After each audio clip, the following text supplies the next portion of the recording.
Hello everyone. इस video में देखेंगे ट्रांजिशन कर्व क्या होता है और इसको प्रोवाइड कब करते हैं और क्या ज़रूरत है इसको प्रोवाइड करने की, और साथ में इससे रिलेटेड कुछ न्यूमेरिकल्स है उसको देखेंगे। ठीक है, तो समझते हैं कि ट्रांजिशन कर्व होता क्या है। देखो, एक ही रोड का पोर्शन है। इसमें स्टार्टिंग में क्या है, एक स्ट्रेट पाथ है और इस रोड को बाद में एक सर्कुलर कर्व में जाके चेंज होना है। ठीक है, तो जब सर्कुलर कर्व होता है तो उसकी कुछ एक रेडियस होती है। ठीक है, मान लेते हैं कि इसकी एक रेडियस है आर और स्ट्रेट पोर्शन उसके पहले है। अगर हम कंपेयर करें इन दोनों पोर्शन की रेडियस, मतलब हमारे सर्कुलर कर्व की और स्ट्रेट पोर्शन की, देखो जैसे जैसे कर्वेचर बढ़ता है वैसे वैसे रेडियस कम होती है। ठीक है, अगर मैं देखूं तो इसकी रेडियस कुछ ज़्यादा होगी, उससे कम इसकी रेडियस होगी, उससे कम इसकी रेडियस होगी। मतलब जैसे जैसे कर्वेचर कम होगा रेडियस उसकी बढ़ते जाएगी। तो स्ट्रेट की तो कोई कर्वेचर इसमें है ही नहीं, मतलब इसकी जो रेडियस होती है infinite. Radius is equal to infinite, मतलब स्ट्रेट पोर्शन की रेडियस इनफाइनाइट है और कर्वेचर की कुछ, जो हमारा कर्ड पोर्शन है उसकी कुछ रेडियस आर है। अगर हमें स्ट्रेट से कर्ड वाले पोर्शन में जाना है, इसका मतलब ये है कि हमें इनफाइनाइट रेडियस से एक आर रेडियस में हमें जाना है। ठीक है, मतलब एक बहुत बड़ा डिफरेंस है, इनफाइनाइट से आर में जाना एक ह्यूज डिफरेंस है। अगर हम एक ह्यूज डिफरेंस को एक सीधे पॉइंट में चेंज कर देंगे, मतलब अगर हमने स्ट्रेट पाथ से डायरेक्ट कनेक्ट कर दिया हमारा सर्कुलर पोर्शन, तो बहुत सारी प्रॉब्लम्स हमारे सामने आ जाएगी। क्या क्या प्रॉब्लम सामने आ जाएगी, देखो, जब कोई ऑब्जेक्ट सर्कुलर पाथ में ट्रेवल करता है तो उसके ऊपर लगता है सेंट्रीफ्यूगल फोर्स।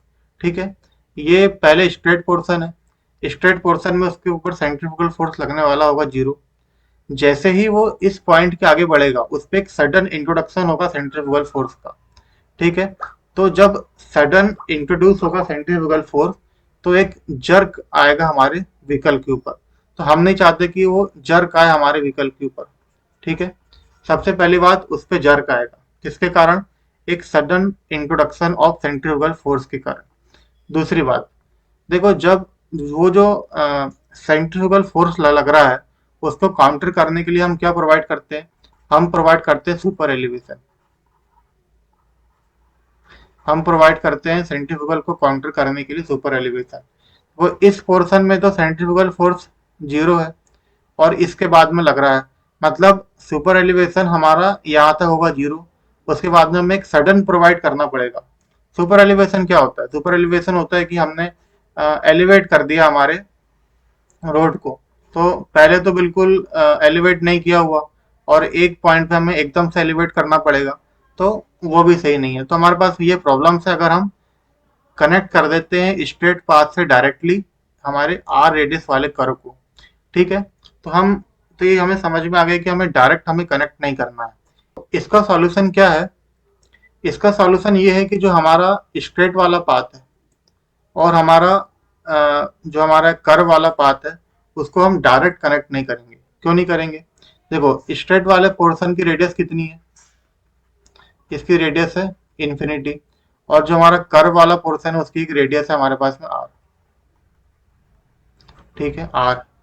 तो हम इन दोनों के बीच में एक ऐसा कर्व प्रोवाइड करेंगे तो जो जिस पॉइंट पे ये स्ट्रेट से कनेक्ट होगा इसको बोलते हैं पॉइंट ऑफ टेंजेंट। देखो टेंजेंशियली कनेक्ट हो रहा है तो पॉइंट ऑफ टेंजेंट पे उसकी रेडियस होगी इनफाइनाइट, और जिस पॉइंट पे वो कर्व जो हमारा सर्कुलर कर्व से कनेक्ट होगा उसकी रेडियस होगी आर, जो उस सर्कुलर कर्व की है।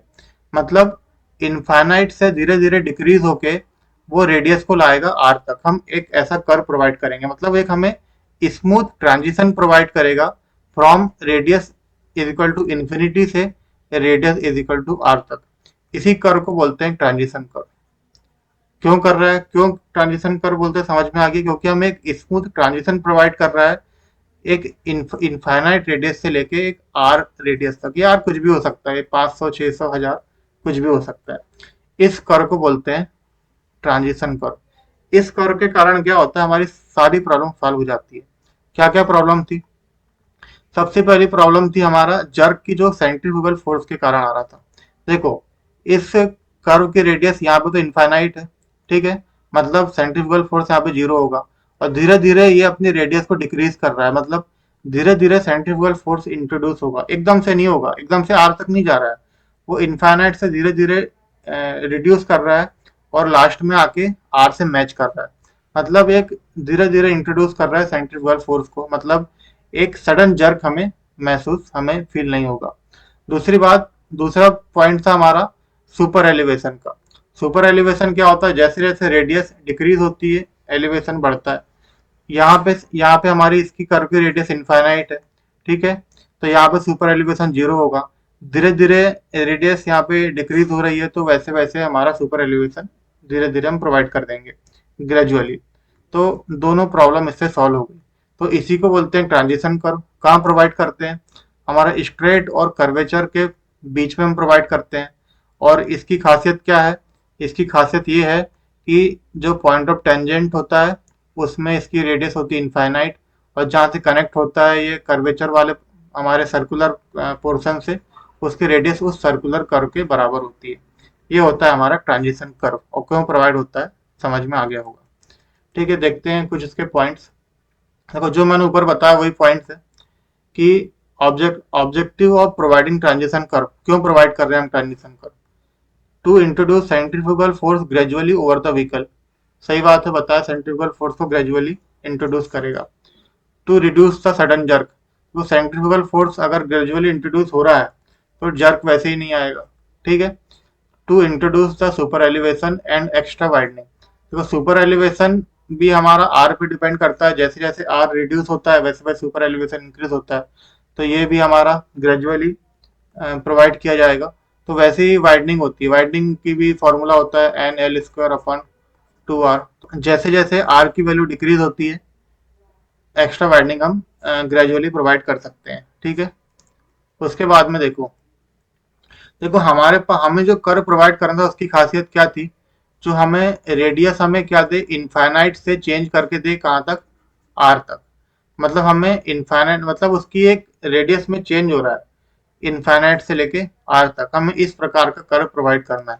तो ऐसे हमारे पास में कुछ कर्व होते हैं। देखो पहला है क्यूबिक पैराबोला, पहला कर्व है क्यूबिक पैराबोला। देखो यहाँ पे ये स्ट्रेट पोर्शन है, उसके बाद में धीरे धीरे जैसे इसकी लेंथ बढ़ रही है उसकी रेडियस डिक्रीज होते जा रही है। तो ये एक ट्रांजिशन कर्व हम प्रोवाइड कर सकते हैं क्यूबिक पैराबोला के रूप में, ठीक है। उसके बाद है लेमिस्केट। लेमिस्केट को भी देखो पहले स्ट्रेट पोर्शन है, फिर धीरे धीरे इसकी रेडियस कम हो रही है, ये भी प्रोवाइड कर सकते हैं। और एक है स्पायरल, ये भी पहले स्ट्रेट पोर्शन है, इसके बाद में इसकी रेडियस कम हो रही है। लेकिन इन तीनों में डिफरेंस क्या है, जो इसका rate of change of radius है ना, तीनों का अलग अलग है। उसमें से जो स्पायरल वाला हमारा कर्व है, इसमें जो rate of change of radius है, rate of change of radius, ये इसका होता है कांस्टेंट। देखो लगातार कम होते जा रहा है, ये कांस्टेंट रेट से कम होते जा रहा है। तो ये जो कांस्टेंट होता है ना, इसी कारण जो स्पायरल होता है ये आइडियल ट्रांजिशन कर्व होता है। स्पायरल क्या है, स्पायरल है आइडियल ट्रांजिशन कर्व।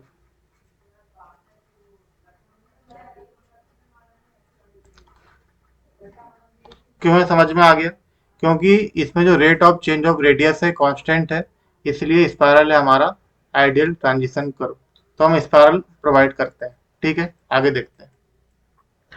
देखो अभी तक हमारा थ्योरेटिकल पोर्शन हो गया कि ट्रांजिशन कर्व क्या है, उसको कैसे प्रोवाइड करना है, क्यों प्रोवाइड करना है, ठीक है। अब जो न्यूमेरिकल पोर्शन होता है, ये इसकी लेंथ, जो हमें कितना लेंथ का प्रोवाइड करना है, इस पे इसके न्यूमेरिकल बनते हैं। तो इसको समझते हैं। देखो पहला पॉइंट क्या है, देखो जिसकी लेंथ होती है ना, ये डिपेंड करती है तीन चीजों पे। देखो लिखा हुआ है length of transition curve is design to fulfil three criteria. तो तीन क्राइटेरिया पे लेंथ डिपेंड करती है। पहला क्या है, rate of change of centrifugal force. इसको समझते हैं, इसका मतलब क्या है। देखो इस पॉइंट पे क्या था, सेंट्रीफ्यूगल फोर्स था जीरो। इस पॉइंट पे हम कुछ मान लेते हैं कि हमारा एक्स सेंट्रीफ्यूगल फोर्स लग रहा है, मतलब हमें एक्स से इंक्रीज, जीरो से इंक्रीज होके एक्स तक जाना है। तो आप जिस रेट से उसको इंक्रीज करोगे उसी पे तो उसकी लेंथ डिपेंड करेगी। अगर आप धीरे धीरे इंक्रीज करोगे तो लेंथ ज्यादा होगी, आप बहुत तेजी से इंक्रीज कर दोगे तो लेंथ कम हो जाएगी। इसलिए ये वाला पॉइंट है कि rate of change of centrifugal force पर डिपेंड करती है। पहला पॉइंट हो गया। ठीक है, इसका फॉर्मूला क्या होता है? इसमें जो लेंथ ऑफ ट्रांजिशन कर्व का फॉर्मूला होता है ये होता है V cube upon C R. इसमें वी क्या है? जो वी होता है ना, ये वी होता है डिजाइन स्पीड। ठीक है, और ये सी क्या है? ये सी ही है rate of change of acceleration. उसी पर डिपेंड करता है rate of change of centrifugal force. तो सी क्या है? Rate of change of acceleration. ठीक है, और ये आर क्या है? ये आर है हमारा रेडियस ऑफ कर्व।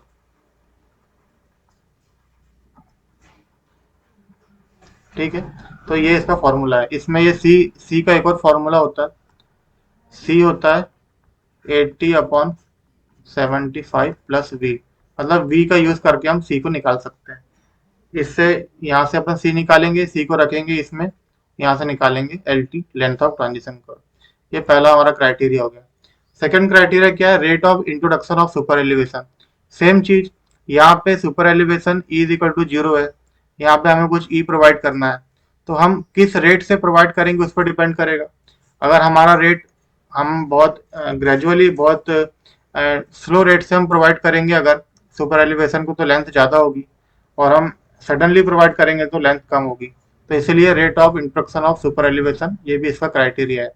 इसका फॉर्मूला क्या होता है? इसका फॉर्मूला होता है एन एक्स। जो लेंथ ऑफ ट्रांजिशन कर्व है, इसका फॉर्मूला होता है एन एक्स। ठीक है, एन क्या होता है? ये एन रेट होता है। ये जो हमारा रोलिंग टेरन होता है, इसके लिए होता है 1:150। तो जो ये 150 है ना, यही हमारा एन है इसमें। और उसके बाद में जो हमारा डेवलप्ड एरिया होता है, उसके लिए होता है 1:100। ये 100 एन की वैल्यू है। उसके बाद में जो हमारा हिल एरिया होता है, हिल एरिया, उसके लिए होता है 1:60। ठीक है, जो ये 150 है, 100 है, ये 60 है, ये तीनों एन की वैल्यू होती है। ठीक है, एन यहाँ से मिल जाएगा। एक्स क्या है? एक्स होती है हमारा कितना हमें हाइट प्रोवाइड करना सुपर एलिवेशन में, कितना हमें एलिवेशन प्रोवाइड करना है रोड में। मतलब हम ट्रांजिशन में जो हमारा सुपर एलिवेशन होता है, हम क्या करते हैं, जो आउटर एज है उसको उसको हम अप करते हैं। ठीक है, तो जो उसकी मैक्सिमम हाइट होती है, कितना हमें प्रोवाइड करना है, वो होता है हमारा एक्स। तो हम उस हाइट को इससे मल्टीप्लाई करेंगे हमारे टेरन के हिसाब से, तो हमें मिल जाएगा लेंथ ऑफ ट्रांजिशन कर्व। उसके बाद तीसरा क्राइटेरिया होता है आईआरसी, इंडियन रोड कांग्रेस का। इसके दो फार्मूले होते हैं। जो रोलिंग के लिए फार्मूला होता है, रोलिंग टेरन के लिए होता है 2.7 वी स्क्वायर अपन आर। ठीक है, और जो हिल वाले के लिए फार्मूला होता है, ये होता है वी स्क्वायर अपन आर। तो तीन क्राइटेरिया है यहाँ पे। एक है सेंट्रीफ्यूगल फोर्स वाला, दूसरा है सुपर एलिवेशन वाला, और तीसरा एज पर आईआरसी है। इन तीनों से हम क्या करेंगे? लेंथ ऑफ ट्रांजिशन कर्व निकालेंगे, और जो मैक्सिमम आएगा तीनों से, उसको हम प्रोवाइड कर देंगे। ठीक है, देखो इस पर बेस्ड एक क्वेश्चन देखते हैं। क्या बोल रहा है? A national highway with rolling terrain. Rolling terrain की बात की है। ठीक है, ये यूज होता है कहाँ पे? हमारा एन निकालने में, याद होगा आपको। With design speed 80 kilometre per hour. Design speed दिया है वी। वी कितना दिया है? 80 किलोमीटर पर आवर। 80 किलोमीटर पर आवर। ठीक है, in heavy rainfall area camber दिया है 2%। ठीक है, has a horizontal curve of radius 500। Radius दिया है साथ में 500। R is equal to 500 metre. Width of road is 7 metre. देखो ये जो विड्थ है सुपर एलिवेशन में काम आएगा ये। तो विड्थ कितना दिया है? 7 मीटर। उसके बाद में सुपर एलिवेशन दिया है 7%। ये दिया हुआ है 7%। ठीक है, rotation about outer as, outer as दिया है, मतलब फुल फुल विड्थ यूज होगा। Design the length of transition curve for this highway. Length design करने बोला है। देखो हमने पढ़ा तीन क्राइटेरिया होते हैं लेंथ डिजाइन करने के। पहला क्राइटेरिया क्या होता है? पहला वाला होता है सेंट्रीफ्यूगल फोर्स वाला। उसका फॉर्मूला क्या होता है? उसका फॉर्मूला होता है V cube upon C R. ठीक है, इसमें वी की वैल्यू हमारे पास में है, आर की वैल्यू हमारे पास में है, सी की वैल्यू नहीं है, तो हमें सी की वैल्यू निकालना पड़ेगा। सी क्या होगा? सी होता है 80/75 प्लस वी। ठीक है, 80 80 हो जाएगा, 75 प्लस वी कितना दिया है? वी दिया है 80। ये वाला वी जो होता है किलोमीटर पर आवर में ही होता है, लेकिन ये वाला नहीं होता है। ठीक है, यहाँ पे डायरेक्ट अपन 80 पुट कर सकते हैं। कितना आ जाएगा ये? देखो, 80/155, ये 0.516, 0.516। देखो एक्चुअली क्या है, एक एक चीज भूल गया मैं। ये जो सी है इसका फॉर्मूला ये तो है, लेकिन इसकी एक रेंज भी होती है 0.5 से 0.8 के बीच में। ठीक है, इसकी रेंज होती है। तो ये हमारा 0.5 से 0.8 के बीच में आया है, मतलब सही रेंज में आया है ये। इसको पुट कर सकते हैं डायरेक्ट। तो v की वैल्यू पुट कर दो। देखो ये वाला v होता है किलोमीटर पर आवर में नहीं होता, ये होता है मीटर पर सेकंड में। जो ये r की यूनिट होगी वही इस v की यूनिट होगी। ठीक है, तो r हमारा मीटर में, तो ये हो जाएगा, इसको चेंज करना पड़ेगा मीटर पर सेकंड में। तो क्या करते हैं, 0.278 से मल्टीप्लाई करते हैं, मल्टीप्लाइड बाई 80। ठीक है, इसका क्यूब अपॉन सी आर। सी कितना है? 0.516 मल्टीप्लाइड बाई आर। आर कितना है? 500। इसको सॉल्व कर लो, 0.278 मल्टीप्लाइड बाई 80, इसका cube divide by 0.516 divide by 500, ये आ गया 42.64।